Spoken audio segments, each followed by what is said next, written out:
Footsteps, Chapter 40. Mrs. Eddy once gave the students the following statements regarding her father and brother. Quote, "My brother George was not a religious man, and it troubled my father, who was religious.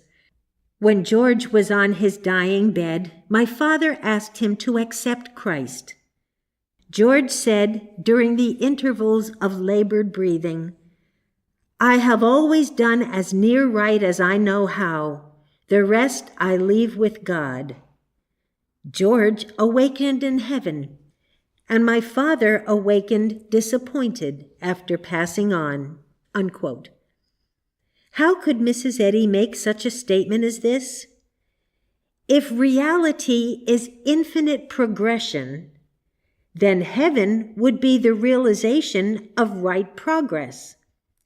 If this was not true, then heaven would be attainment, which would be stagnation. Heaven, therefore, must be infinite progression and reflection. Mrs. Eddy's father, Mark Baker, belonged to the old school of religion, which held that profession and outward confession of faith, rather than the actual life of a man, where he does the best he knows how, constitute the fulfillment of the demands of God. Thus, George, who tried to do the best he could, had the true spirit, whereas the father relied on the letter as the most important thing.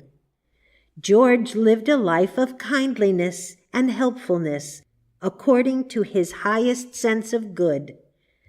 Hence, in passing, he would find continued growth, which would be a continuation of what he started here. Since heaven, as we understand it, is right progress on the journey from sense to soul, George would find, at least to some degree, heaven, or continued spiritual progress.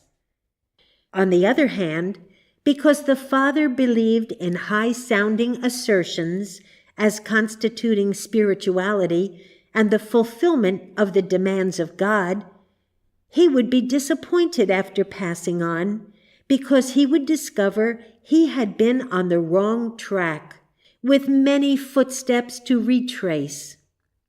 Analysis shows that right doing usually comes from love, whereas right talking that does not take form in right doing is apt to come from pride.